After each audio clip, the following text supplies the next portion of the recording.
Di suatu padang rumput, ada seekor jerapah yang baru beranjak dewasa. Dia bernama Edo. Dia sangat tinggi, jangkung, bahkan di antara teman-temannya, Edo lah yang paling tinggi. Karena lehernya yang paling panjang itu, membuatnya menjadi anak yang sombong. Sering dia mengajak teman-teman jerapahnya untuk lomba makan daun-daun di pohon yang dahannya sangat tinggi. Dan sudah dapat ditebak, Edo lah si pemenang perlombaan itu. Berkali-kali dia memenangkan perlombaan makan daun dari puncak pohon, membuat Edo semakin besar kepala saja. Dia merasa anak yang paling hebat di kawasan padang rumput itu. Sampai-sampai dia tidak menghormati para sesepuh jerapahnya. Dia sering mengejek para jerapah-jerapah tua itu dengan sebutan leher bengkok, karena memang mereka sudah beranjak tua. Sedangkan si Edo masih muda. Secara fisik dia masih kuat, leher masih tegak, jenjang, dan tinggi. Pernah suatu hari, Edo dimintai tolong oleh seorang sesepuh jerapahnya. Nah, tolonglah ambilkan nenek daun yang segar di ranting ujung pohon itu ya. Nenek ingin sekali makan daun-daun yang masih muda, hijau, lunak dan segar itu. Tapi nenek tidak bisa menjangkau sampai ke ujung pohon itu. Tolong ya, Nak Edo. Lalu, dengan sombongnya, Edo menjawab nenek jerapah itu. Aduh, nenek jerapah bagaimana sih? Sudah tua, jangan bawel deh. Udahlah, makan daun yang bisa nenek jerapah jangkau sendiri sajalah. Salah sendiri, nggak bisa ambil daun di pucuk pohon. Lalu, nenek jerapah itu pun pergi dengan kecewa, melihat kelakuan Edo, si jerapah jangkung yang sombong. Tak hanya jerapah itu saja yang ditolak permintaan tolongnya. Pernah juga ada seekor anak burung yang terjatuh saat si burung kecil itu sedang belajar terbang. Burung kecil itu tersangkut di dahan pohon paling ujung. Edo pun dengan sombong menolak permintaan teman-temannya untuk menolong si burung kecil itu. Jawaban Edo pada saat itu, Dasar anak burung bodoh, punya sayap kok nggak bisa terbang, malah jatuh.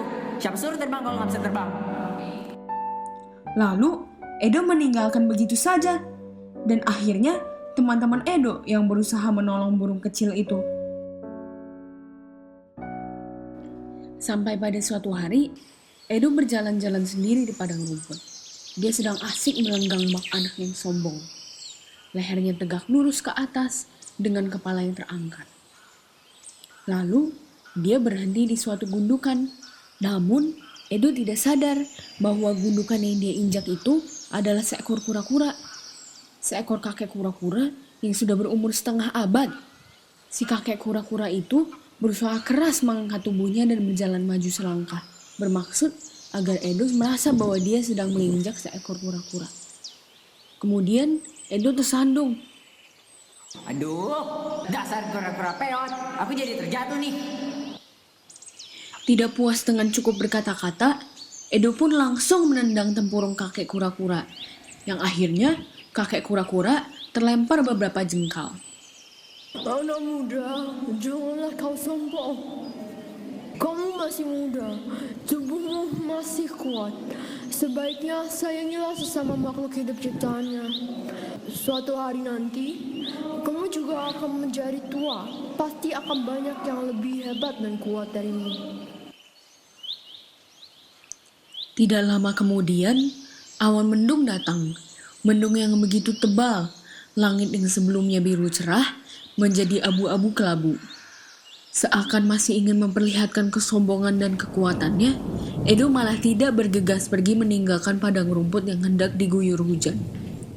Dia hanya ingin menunjukkan kehebatannya ke kakek kura-kura, bahwa dia tinggi gagah di tengah padang rumput yang luas, dengan melenggang santai dan sombong, sambil dirinya membandingkan si kura-kura yang pendek dan berjalan lambat. Lalu, hujan sangat deras ketika itu datang mengguyur.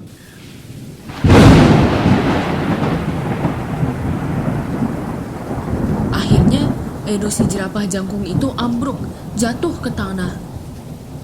Kamu tidak apa-apa, nak, anak muda. Bangunlah. Kakek kura-kura, aku takut.